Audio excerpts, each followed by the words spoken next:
Alhamdulillahilladzi khalaqal mauta wal hayata liyabluwakum ayyukum ahsanu amala.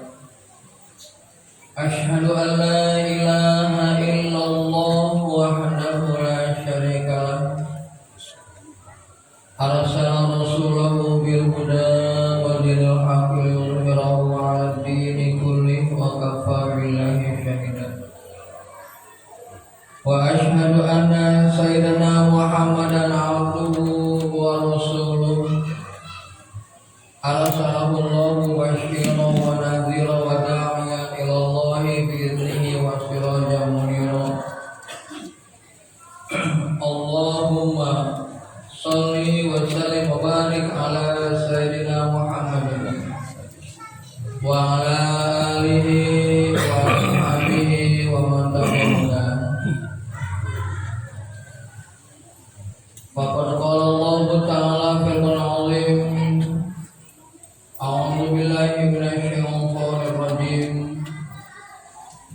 Wal takum minkum ummatun yad'una ilal khair wa ya'muruna bil ma'ruf wa yanhauna 'anil munkar wa ulaika humul muflihun. Wa qala Rasulullah sallallahu alaihi wasallam, wa man lam yahtam bi umuril muslimin falaysa minhum. Awaman usini wa yakum bitaqwa faqad faza man ittaqa wa khawa taqa. Wa sadaqallahul azim wa sadaqa rasulun nabiyul karim walhamdulillahi rabbil alamin. Jamaah sidang Jumat Masjid Al-Barakah yang berbahagia, marilah kita berusaha untuk selalu bersyukur kepada Allah, karena yang sebenarnya adalah nikmat Allah tiada tara kepada kita. Jika kita hendak menghitung-hitung nikmat Allah, tentu saja kita tidak bisa menghitungnya. Oleh sebab itu, marilah kita bersyukur dan meninggikan keimanan dan ketakwaan kita kepada Allah Subhanahu wa ta'ala.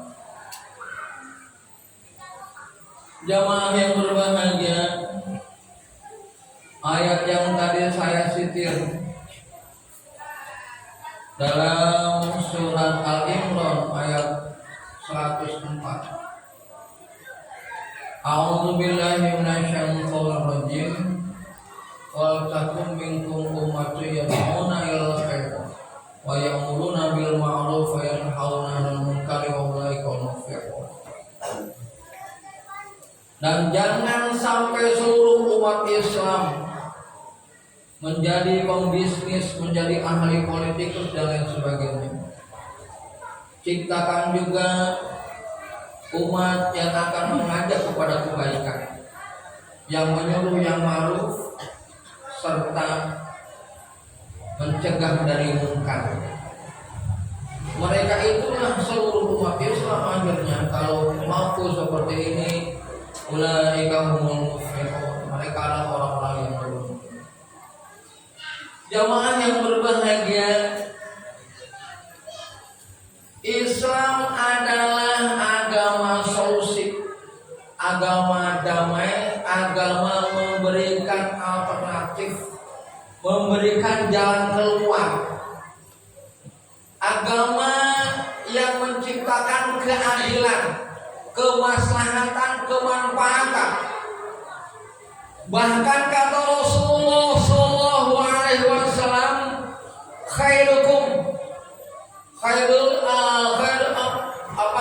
sebaik-baiknya kamu adalah yang paling baik, yang banyak manfaatnya bagi manusia. Anfa'uhum linnas, ya, yang paling banyak manfaatnya kepada manusia.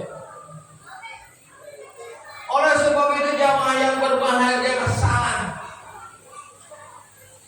kalau ada analisa agama Islam adalah agama macam-macam, baik disebut teroris, radikal maupun agama fundamentalis. Sangat salah. Penilaian-penilaian itu agar umat Islam diam, agar umat Islam dalam melihat kezaliman, kemunafikan itu tidak berbuat apa-apa. Padahal jamaah yang berbahagia, yang namanya umat Islam itu tidak pernah bersekongkol dengan kezaliman, dengan kemunafikan, dengan kemusyrikan, dengan kekafiran. Dengan mereka semua Islam menyatakan asyiddu alal kufar, keras terhadap program kekafiran. Oleh sebab itu jamaah yang berbahagia, kalau ada ulama menyampaikan fakta dan data sesungguhnya yang terjadi pada bangsa ini, bukanlah ulama radikal, tapi ingin membuka mata bagaimana sebenarnya kondisi bangsa sekarang ini, apa yang terjadi pada bangsa ini. Jemaah Jumat yang berbahagia, banyak penelitian, banyak para ahli sudah membuka mata kita. Salah satunya bahwa Indonesia sudah sangat dikuasai oleh Cina. 4 orang Cina menguasai separuh atau setengahnya kekayaan bangsa itu seluruhnya. 4 orang Cina. Sinar mas jamaah yang berbahagia itu menguasai 50 juta hektar tanah kita. Bahkan ada seorang orang Cina bisa menguasai 5,2 juta hektar. Sampai terus terang saya jamaah yang berbahagia, ada di sebuah provinsi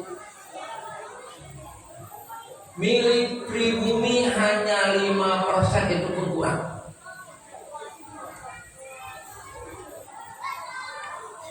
Sehingga apa kondisi yang terjadi? Mereka bebas menghina Islam, melarang dibangun masjid, bahkan mengatur kita. Jamaah yang berbahagia, PPKM dilaksanakan, tapi apa yang terjadi? TKA, tenaga Cina, tenaga asing masuk seluruhnya ke Indonesia. Berbondong-bondong mereka masuk. Kita pun tidak bisa meneliti kalau kita tidak bisa berbuat apa-apa, karena ada PPKM. Untuk banyak hamba-hamba Allah yang mampu melihat ini semua, sehingga sampai informasi ini kepada kita. Dan kita tahu kelakuan orang Cina jemaah. Mereka itu bejat, rusak dan lain sebagainya. Coba kita lihat apa yang dilakukan di Ubud. Umat Islam di penjara begitu besar dan mereka mengalami siksaan yang luar biasa. Salah satu yang terjadi yang dipertontonkan oleh Cina umpama saja, ada seorang gadis muslimah dibawa ke lapangan, dipretelin celana dalamnya, kemudian tentara itu suruh ngencikin semuanya ke dia. Kemudian dibawa lagi, kamu sekarang gak bisa sholat, kamu najis semua di badan kamu. Apakah ini terjadi di kita? Lihat orang-orang yang kerja di Cina, mereka diperlakukan kasar, digaji kecil. Mereka tidak berperiksa manusia. Dan kita lihat praktek di muka kita langsung. Aparat itu bengis, kejam kepada rakyatnya, tapi takut kepada orang kecil.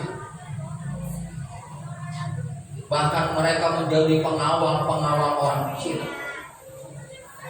Ini praktek nyata yang banyak yang kamu ini dari YouTube apa dari video-video. Sangat mudah. Janganlah kemampuan melihat kita menutupi informasi global yang ada di kita. Tahu-tahunya akhirnya anak kita dilarang sholat. Sekarang jamaah komunis ini sudah merajalela. Masjid diberitai, dikencingin, bahkan Al-Quran dirobek-robek, diberserakan di masjid. Bahkan imam-imamnya ditusuk, diapain dan sebagainya. Baru-baru ini terjadi di Cilegon. Kita bisa apa? Disinyalir mereka gangguan kejiwaan. Rata-rata mereka ada gangguan kejiwaan. Tidak dicari otak di balik itu semua. Mereka menghina Islam jamaah luar biasa. Bismillah diganti dengan nama Yesus yang Maha Pengasih lagi Maha Penyayang dan lain sebagainya. Ini gimana kondisi kayak begini?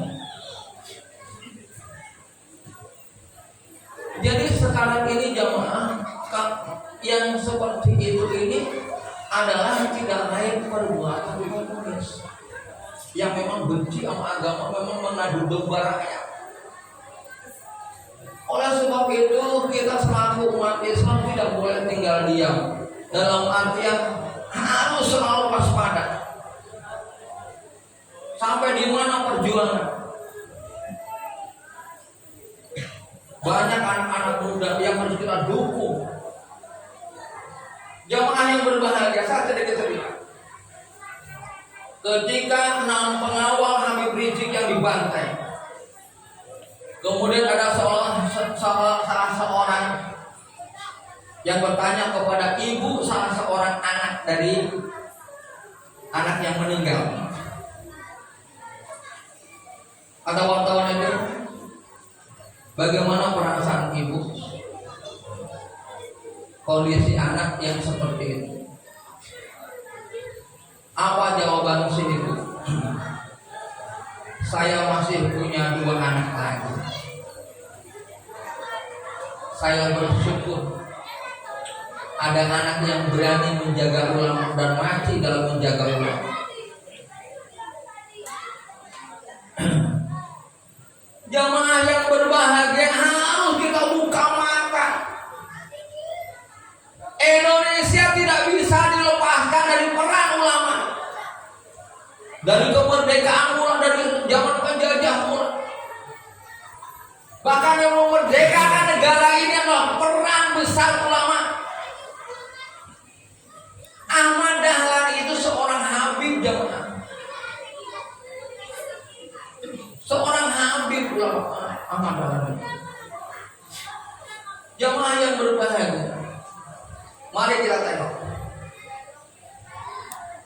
Sedikit kita lihat dari jendela kacamata kita. Perbuatan-perbuatan hukum kepada rakyat. Ada seorang ibu muda yang karena mencuri sedikit akhirnya harus dihukum beserta bayinya di penjara.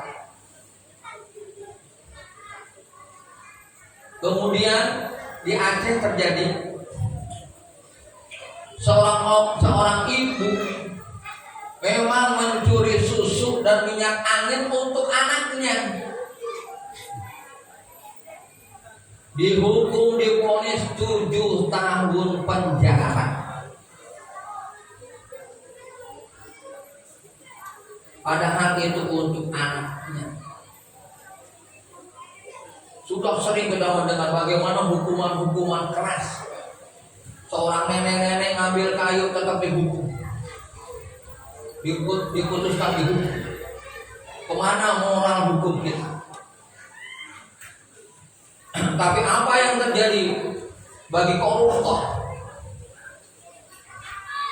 bagi mereka-mereka yang seakan-akan ngurus bangsa ini, yang menyatakan dirinya Pancasila, NKRI, jaksa pinangki dihukum 10 tahun, dipotong masa tahanan 6 tahun menjadi 4 tahun, dan lain sebagainya. Banyak yang kalau saya sebut bansos. Menterinya harusnya kemarin sepakat untuk dihukum mati kalau ketemu. Nggak tahunya menterinya akhirnya hanya sekian tahun di penjara dalam kondisi rakyat yang sangat susah dan lain sebagainya. Tidak ada keadilan. Belum orang-orang Cina yang keluar mengambil harta benda kita, harta kita, dan itu jumlahnya sangat triliunan dan lain sebagainya. Silakan untuk dikaji. Karena jamaah yang berbahagia ini kalau diteruskan terus menerus, kita tidak mau berjuang di sosmed, tidak mau menginformasikan ini akhirnya takutnya kita tidak bisa memanggil karunia Allah yang akan melahirkan para pejuang Islam. Siapa tahu dengan kita menginformasikan kondisi-kondisi real kayak begini, banyak pemuda-pemuda Islam yang rela dirinya akan berjuang demi agama. Bukan hanya demi agama, demi kemanusiaan, supaya rakyatnya tidak lagi susah, tidak lagi miskin. Masa nasi bungkus saja berebut. Bayangkan.